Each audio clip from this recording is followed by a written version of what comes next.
Hello, Hi. everybody. I'm Matt. Sorry, I totally cut you off. I cut love you it. off. I like it. I like it. Hey, you guys. We're live. It's 5-ish. Ish. I'm Beth Stevens. I'm Matt Roden. We have great guests today. I love this person so much. You're so emotional. I'm so emotional, baby. Can you introduce the guest, though? F. Michael Haynie's here. F. Michael Haynie from Charlie and the Chocolate Factory. Hooray! Augustus Gloop. Augustus? I would say Augustus, but you do you. Hey, should we start with good news or bad news? You know, you might as well just get the bad news out of the way so that we can Okay. go into the good news. All right. Are you guys ready? Yes. I'm emotional now. Now I'm emotional, but this is I know. sad emotional. I know. Sam Shepard, innovative playwright, rock star, the last cowboy, has passed away. He was 73. He died from complications of ALS, that's Lou Gehrig's disease. Yeah. He had 6 Obies. He was a Pulitzer Prize winner for Buried Child, which he wrote in 1978. It got the 1979 Pulitzer. It also got a Tony nomination when it came to Broadway in 1996. I don't need to look at this piece of paper because I know, I was going to say, this is amazing. he was one of my heroes. Yeah. He was one of my heroes. And I would say anyone who cared about theater had that book, 7 Plays, and the other one, Fool for Love and Other Plays, because his picture was on it, and he was a matinee idol. I mean, the face. He was James Dean. He was gorgeous. He was gorgeous. He, his last play on Broadway was Fool for Love, the revival with Nina Arianda and Sam Rockwell at MTC. True West also got a Tony nomination. That was done in 2000 with John C. Reilly and Philip Seymour Hoffman switching roles. Oh my God. What was the first experience you had with a Sam Shepard play? When was the first time you got a Wow, that's a lot of words. Sam Shepard play. I read those plays. I read those plays when I was in high school. Yeah. He was a very influential playwright. A lot of action. A lot of Ed Harris, you know. Anyway, very sad news. Very kind of out of left field. Also, of course, an actor, Oscar nominee for The Right Stuff. All around talented individual. And we're sad to see him go. That's some bad news. I'm going to follow that with a little more bad news. But it's going to get better. It's going to get happier because F's coming. Mandy Patinkin has withdrawn from The Great Comet. This news came out on Friday afternoon. So it's a little late, but we weren't here doing this, so we're just keeping you up to date. Yeah. So Okadite Anadawan said... You're so good at that. Thanks. Said that he will not be returning to the show after his performance, or after his run as Pierre ends on August 13th. And then later that day we found out that Mandy will not be joining the show as Pierre, which was kind of a surprise and definitely sad because I was really excited to see him back on Broadway. Yeah, it's been a while. This is what he said. This is his official statement. He said, "My understanding of the show's request that I step into the show is not as it has been portrayed, and I would never accept a role knowing it would harm another actor. I hear what members of the community have said, and I agree with them. I am a huge fan of Oak, and I will therefore not be appearing in the show." Mandy, always supporting his fellow performer. Yeah, so we don't know who's going to be Pierre after August 13th. But creator Dave Malloy certainly knows the role. And he's wonderful. Yeah. So. And you saw Oak. I did. I've seen actually all Thumbs 3 up, of them. Thumbs up.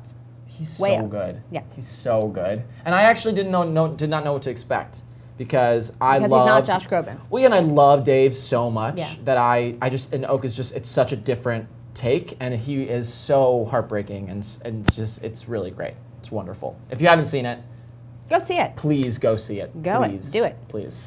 We have a new play coming to MTC. They're announcing this way in advance, so you can really get ready. Dan Cody's Yacht. This is by Anthony Giardina.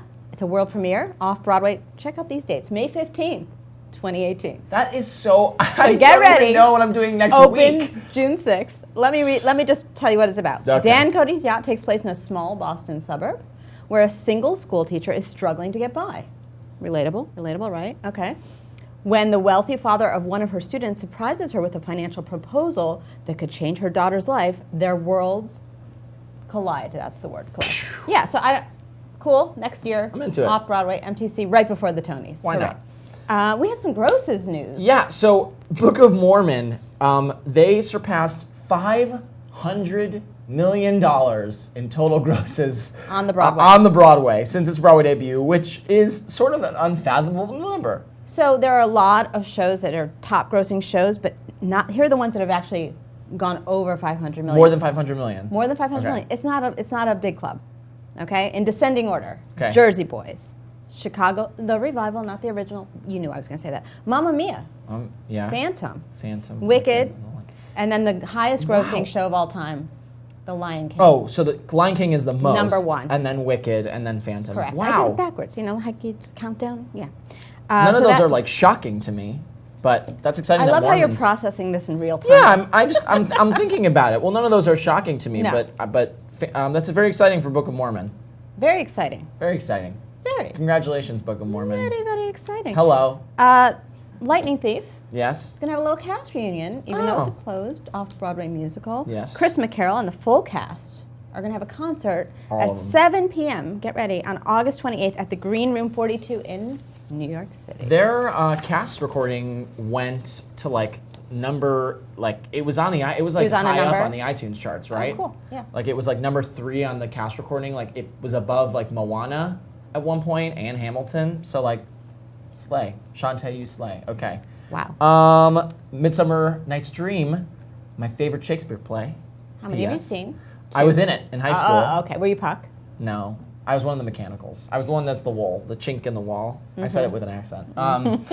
They open tonight at the Delacorte Theater in Central Park, the Public Theater's production. Yes. Yeah, very, very, very exciting. And Squigs did a really cool illustration for that. Christine Nielsen is playing Puck, which Yeah. I'm just so into. Female Puck. so Love into it. that. Love it. Frozen. Tell me about Frozen. Frozen's coming to B-Way. I knew that. Tell me what's on the site today. The site, they have a new video.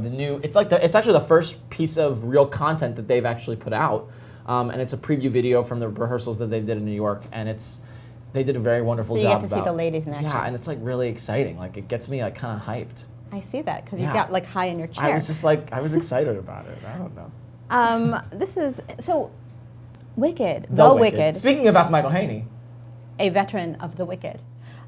New cast tonight, new principals. Yes. So Jackie Burns, a triumphant return of Yeah. Jackie Burns. We love Jackie Burns. Also a triumphant return of Rondi Reed, Tony winner. Rondi Reed. Tony Winner. Tony winner For? from August Osage County. Wow. Sam Shepard was in the movie. He's only in the first 10 minutes. Looping it all around. Just so you know. I'm just there for you. Yeah, I have I'm here. I If know. you need a weird connection, I'm here for you. You're there. That's my job. Also, Amanda Jane Cooper is joining the musical as Glinda. She was on the tour. Yeah. Ashley Parker Angel as Fiyero. He'll be in the white pants. Kristen Martin as Nesta Rose and Jai Fresca as Bach. Now, when we talk about the Wicked, we're going to talk about The Avenue Q. And is it today? I guess it's today. For the Broadway production. For the yes. Broadway production, today's the 14th anniversary of Avenue Q opening on Broadway. That's Were you right. at that opening night? I was. Tell me about that opening night. Puppets. There were some That's puppets. the one word that you just used. There was John Tartaglia. Yeah. Stephanie DeBruzzo. Do you want me to name the original cast? People left-handed puppetry Right and here. right-handed puppetry. Unbelievable. How about that? 14 years though. I know, it's and that was a amazing. big Tony battle. Not since Dreamgirls and Nine. Could we call that book? Man, I remember that. I remember that. We all remember that because it was scarring and interesting. Hey, Hey, what? F. Michael Haynie's here. Woohoo! From Charlie and the Chocolate Factory. Did he bring you some treats, you think? He better have brought me some. No, you didn't bring me any chocolate? Stay with He brought us. himself. He's a treat. He's a treat, okay? Stay with us. We'll be right back. We'll be back. The candy man makes everything he bakes satisfying and delicious. Talk about your childhood wishes. You can even eat the dishes. Who can take tomorrow? Who can take tomorrow? Dip it in a dream. Separate the sorrow and collect up all the cream. The candy man. The candy man. Oh, the candy man can. When a boy like you looks to the sky at the stars and planets passing by, if the boy's like me, he'll want to fly into the stratosphere. And as we both rise into those skies, your future will appear. That's why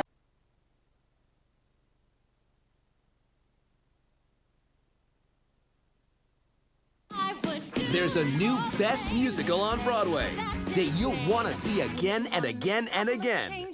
The New York Times says, I loved it. It's a miracle on Broadway. Groundhog Day. Get your tickets today. Okay.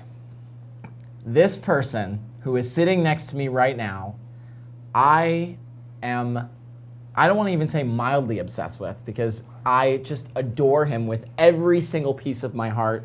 He's currently playing Augustus Gloop, the lovable German round boy in Charlie and the Chocolate Factory. Ladies and gentlemen, a round of applause. F. Michael Haynie.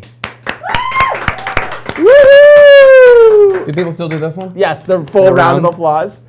How's it going, pal? It's going great. How are you, I'm so happy to see you. I'm so happy to see you. How's it going over there at the it's at the great. factory? It's great. It's really great people. It's like an easy place to go to work, because at the end of the day, I get to just hang out with, me and Mike Cortella, who's doing the blog Yeah, for you I know. guys right now. We sit next to each other and talk the whole time. And sometimes his kid shows up. His kid, by the way, Hunter, coolest guy in the world. Like, really cute kid. Yeah, but also he's like a homie. He's like he's a really cool kid. dude. Okay. But then I hang out with Kathy Fitzgerald the whole show. I get a new awesome story from John Rubinstein every now and then. Cause when I tell stories, it's about like idiots I went to college with, and some of whom are like Tony nominees now. Right. But like also when he tells them, he's like, so when I was in the original cast of this, and you're like, oh my god. Yeah. So it's cool. It's cool, and it's great people. So in London, they had children play the children. So on Broadway, they had adults play children. All except for Charlie. All except for Charlie. Tell me about like that transition, because you were involved pretty early on. Yeah. So the long story is, from what I understand, about 8 years ago, somewhere around there, was when they first started, and they started here, and they did a development, like reading sort of situation that had some people who, if I remember correctly, and if I'm wrong, someone will know and tell me, but it was people like Jen Cody and Todd Bonapane playing. Cody. I know. And what was the name of the new show about the person with the yacht? Because I wanted it to be, it was Dan Cody's yacht. I wanted it to be Jen Cody's yacht. I would see that play. Because she would have a yacht. Yes, she would. But so there was this reading a long, long time ago, then they had adults to kind of figure out what it was. And then they decided to go with children. They went to London. So when they were bringing it back and they talked to Jack, and they were like, how do you envision this show? I think there's something really strange about the piece, which is that Charlie is Act 1 of the book, if you could split it into acts. Yeah. And then it becomes Willy Wonka. So that's why when Gene Wilder made that famous film, they called it Willy Wonka and the Chocolate Factory, because it was about him and not about that little blonde kid who looked really healthy for like a homeless dying I was child. gonna say. He had a home, but it was, And so I think to make Charlie really pop, because there's this thing that you do in stage, which if you see a kid doing anything, you're infatuated with the child. Billy Elliot. Yeah. Like, what? But even look at something like School of Rock. That has a lot of really talented kids, but even like Summer, who's supposed to be like the expletive kid, like the kid you don't like. Yes. She's really stern and like, "Bah." Yeah. Like you still go, wow, that's awesome. Like That's look at a that kid. kid. She's a great actor. Yeah. So when it's myself and Emma and Mike and Trista, you can hate us. You can go, oh, he's a butthead. I don't know what kind of language I can use on this thing. Not a lot. Honestly, you're good. That's fine. So like, and they can be like, oh, he's like, what does he eat at McDonald's every day? He's horrible. He's terrible. He should feel bad about himself. Body shaming. Yes. Things that aren't okay. But they're Thank you for the plug. Thank you for the plug. Yeah. We come also on, the kids. PSAs here. Yeah. No, but seriously, like it's that thing that like if you're being mean to kids and like if Willy Wonka comes up to the fat kid and it's like you're a fat piece of crap, like that's not a good It's thing. gonna be weird. Because they're going to be, rumbly tumbly sitting in the audience. Right. They're going to be little ballerinas sitting in the Rumbly audience. That's the nicest way I could say about it. It's like I'm husky so for into kids. it. Yeah, great. Come on. Yeah. So I think by making us adults, it allowed the audience to really see us as the original sin that we are. And then that lets these actual 10, 11, and 12-year-old boys, Ryan, and Jake Ryan, like really pop out. It's crazy. It's really, you like doing that, But from day one, I will say that it was Ryan, because Ryan had done the lab. And then there was Jake, and then there was Mr. Faust. That's how Jack just told us day one. He was like, this is Ryan, this is Jake, this is Mr. Faust. And then I told him one day I would explain to him who Faust was. I was gonna say like that's probably. But so all in all, like it really helped Charlie explode throughout the show. Yeah. And so you could watch his journey through it while seeing these characters, these cartoon characters, go through, and it was weird it was weird because like my song in the show, if you listen to the cast album, wrong camera, cast album, it's in the same key as the kid in London. Yeah, I know. Because you were like, I'll do it. no, it's not my fault. It's that when I got the materials from Rachel Hoffman, who support casting directors. Shout out. When Rachel sent my agents all the material, I got the song and it was all written on the bottom of the staff. And I was like, they can't be serious. Like, not that. I mean, it is for like a 12-year-old fat kid. This is not like Charlie and the Chocolate Factory 2 Electric Boogaloo. Like, this is like actually the original title, thing. I can't. It would be a great sequel. Yeah, I'm into it. Yeah. Michael Television and Gus Gloop own like a car dealership in Jersey. It's great. We have a whole bit. Maybe we'll put it on the next one. I'm into it. Okay. But so there was this idea of like, oh, I don't know what to do. So I just walked in and they started playing the song and I was like, all right. So And you just did it. belted. I mean, I don't even know what the Is notes that the are. word? I was saying, it's just belted. It's like, you are like. You have to mix some of it, Yeah. but like a lot of it, because I'm screaming the whole show, it kind of became a rock and roll show, and you had a little bit of a squeeze and a little bit of a German accent, and it's the same as like, not a dime I can pay my rent. Right. It's the same thing. Yeah. Like, not a dime I can pay. You know, it's the same thing.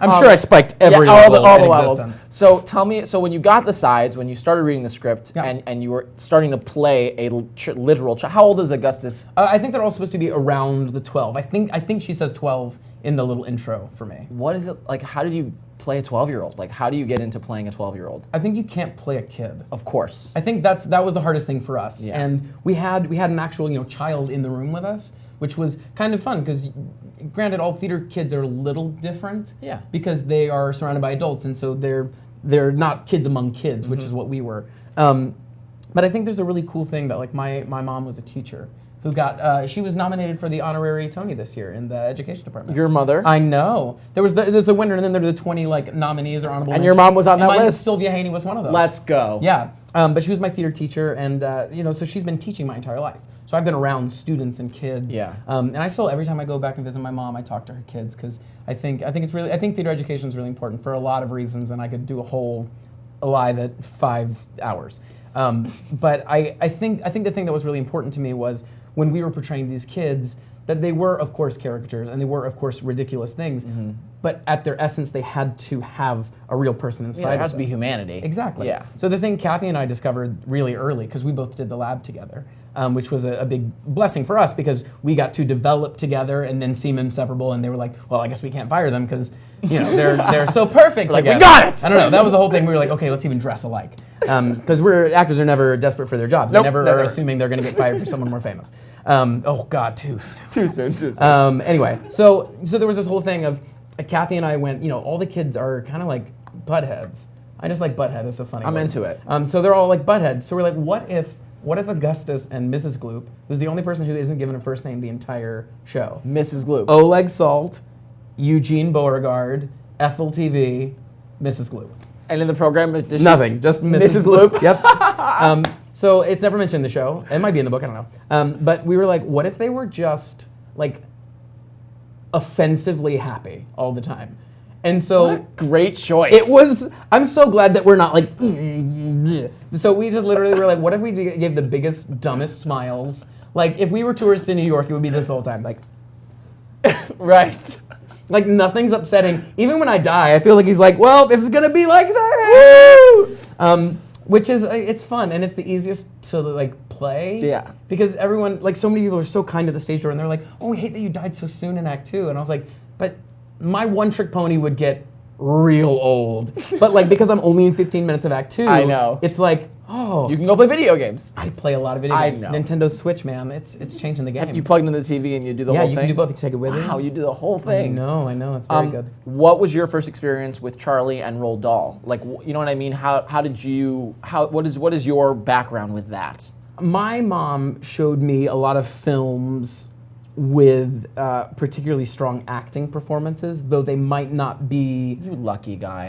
I did have moments that were Yeah. very fortunate having my Yeah. mom be my theater teacher. There were also terrible things. Of course. But like, I was able to listen to the entirety of the Rocky Horror soundtrack, but I didn't get to see the movie until like, she wouldn't let me watch it even when I was in high school. Like, you could listen. You could Yeah, listen. so I knew the every word to Sweet Transvestite long before I knew what a transvestite I was. love it. But then she quickly explained it to me, and I went, "Oh, that's cool." Longer story. Yeah.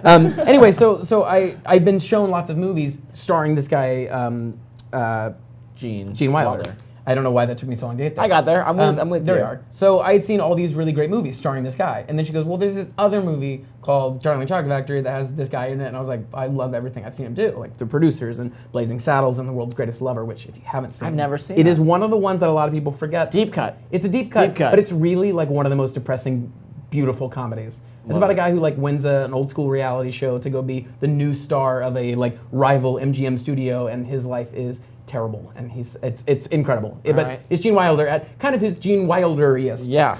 So then when I went back and saw this movie, I was like, this is dark and weird, and it had music, which was fun, and I loved it. I loved his portrayal of this haunting visage of something hidden.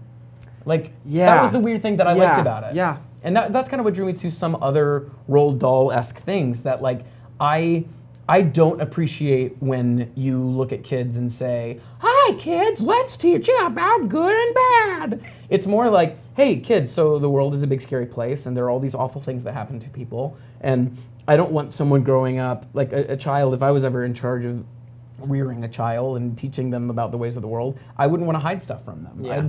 I'd want to let my kids get the biggest view of the world and help them understand what they were seeing so that they could decide. But I think that's why I liked Roald Dahl stuff, because it was like so. It is very much like that. Yeah, it makes you face death. It makes Right. you face dark things. It makes you face like bad things, and like the kids don't necessarily learn. And I think that's one of the cool things that you go. The journey was not watching the bad kids learn good things. It was watching Charlie go, I feel empathy and sympathy and kindness for these people who are doing these bad things. But for me, how is that going to make me live my life from here? You're a smart guy. You're Thanks, smart, buddy. But I think that's so true. How have you noticed audience members being affected by the show? Obviously, you get to see people at the stage door, but in general, what's the vibe? In general, it really shifts. Yeah. Like this is of the shows that I've done, especially on Broadway, that it's the weirdest vacillation of style of audience. Yeah. Because every now and then we'll get like a good old New York theater audience, and like Jackie Hoffman slays. Yeah. And like every really like above board like weird like theater joke, or like Christian randomly he has a couple of parts where he will insert different names sometimes, and he'll make like a Billie Jean King joke, and like it will crush, and it'll just be like everyone's like, oh yes, it's one of the tennis greats, I see, a boy's name, but it's not a boy. But then sometimes it'll be like Augustus farts and the kids lose their mind. Or the weirdest thing that's ever happened, which was we're sitting there and you hear the opening notes from Pure Imagination, and as Christian takes an inhale of breath, you hear the entire audience like Satan was coming out of the fiery depths going, come with me, and started singing along. And the chorus of children, you're like, what's happening? But all in that terrifying yes, the devil is here. And so I'm luckily facing upstage at Christian, and my eyes just Steve Harvey out of my head. And just, Family Feud, when someone says an answer that's ridiculous, just, gah! Like, and so that was me looking at Christian, and Christian he has the ability as Willy Wonka to truly experience every moment. Yeah. So when something funny happens on stage, Christian just laughs. Not because it's not something Willy can't do, but because it's absurd. Yeah. So if someone falls down, it's not Christian, the actor, going, oh, goodness, are you okay? It's Willy Wonka going like, you fell. Let's answer some questions from the people, shall we? Great. Are any of the chocolate bars real chocolate? Alec wants to know. I only eat one thing in the show. Which is? I eat a small Rice Krispie treat.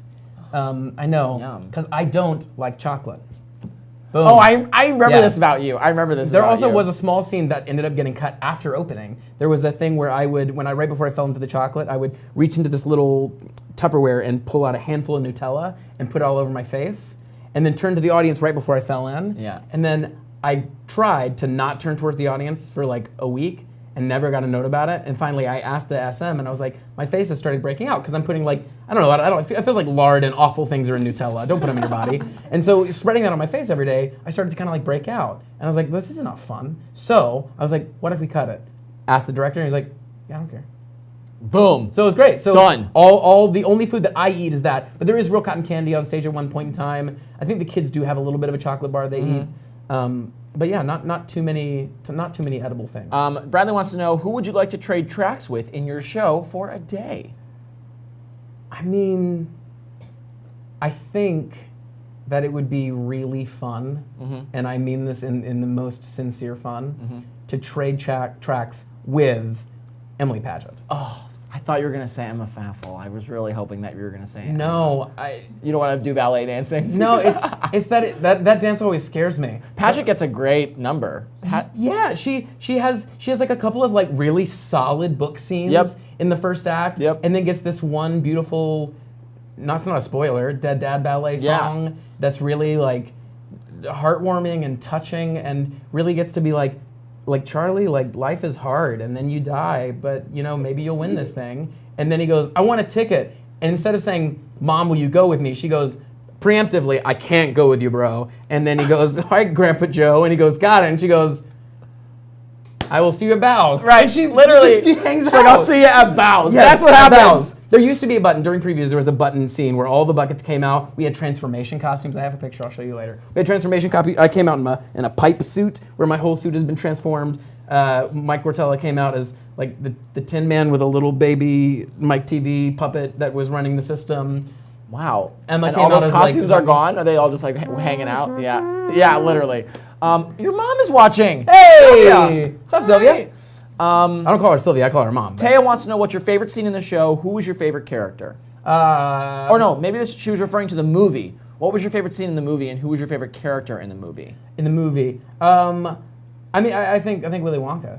Yeah. I mean, Gene Wilder is such an exceptional actor, and he is so behind his eyes. I already knew that I was going to be working on this piece when he passed away last year, and in the way that every single artist immediately becomes selfish the second that someone famous dies, even if someone completely not accomplished as myself died, a 54 Below show of my music would be planned, because people that's how people grieve and all these things, and it's not to make fun of those people, but all of a sudden I was really sad, not only because we lost one of the great actors who I've heard from everyone who's talked to him in person. A lot of my friends who worked on producers and things met him during that time and said that he was very kind and gentle and a very good human. Yeah. But I was like, that was going to be my chance doing this show, maybe to thank him. Not to just meet him and be like, oh, cool, No, but bro. to say thank Yeah, you, to be like, I have a job because of that. I don't think that book had the kind of traction it does in the UK. In the UK, that book had like huge traction. And here, I think it gained traction because of that film. Yeah. And didn't lose too much traction from the other film. Okay, last question. Last question. What is your favorite line from the show? And can you please do the voice? Oh, God. Denise. Thanks, Denise. Dean Nice. My favorite line in the show, oh, man, there is one that I really liked that got cut. Well, I used to fall, there used to be a lot longer scene of me eating chocolate. Okay. And as I would fall in, I would say, just one more handful. And then in rehearsal, I didn't have anything to fall into. I was kind of like standing over a thing.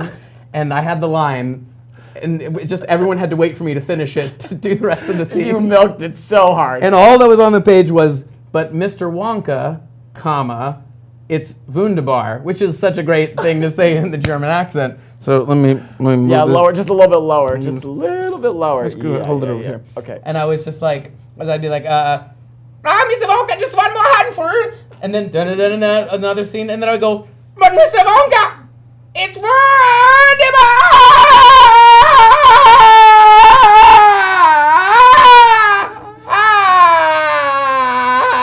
chocolate. Like I would just harass people during the thing because no one stopped me. And then they cut the line, so maybe that's how they stopped me. The things that you can see on Live at 5, this is the best of the best. And you're the best of the best. Thanks. I love you. I love you. I'm so happy to see you. I'm so happy to see you. I'm so happy to know that you're in this wonderfully happy, uplifting show that's charming audiences 8 times a week. Again, it's that empathy, sympathy, kindness thing that I think is dreadfully important, because not all theater right now has to be like right into the teeth of the dragon, but I think there's a lot of things that we can subtly teach we can like what I've called Zootopia our children, which is like teach them to like all of a sudden their parents will be like, yeah, well, I don't like that guy, and they go, Dad, they're bunnies and we're foxes, and you don't need to be such an ass. And that is called Zootopiaing your parents. I'm so into this. Yeah. I'm all about this. Yeah. I just adore you. Thank you so He's much. the best around. Nuh-uh. Thank you so much for coming in. Thank you for letting me come in. I love your shirt and your Thanks. face. I'm crushing it. It's little bottles. Oh my God, they say little cans crushing that say it. crushing it. Oh my Yeah. God. Yeah. You are crushing it. Thanks, man. It's a blast. You're a blast. Thanks, I'm just babe. gonna keep complimenting you. Hey, listen, I will say I appreciate that. Good. I'm glad. Yeah, I'm gonna tweet compliments of you. Thanks for watching, Ma. Thanks for watching, everybody. Yeah. And we'll be back tomorrow with another amazing guest. Bye, everybody. I'm coming back. Go see Charlie and the Chocolate Factory. Yeah, we'll be there.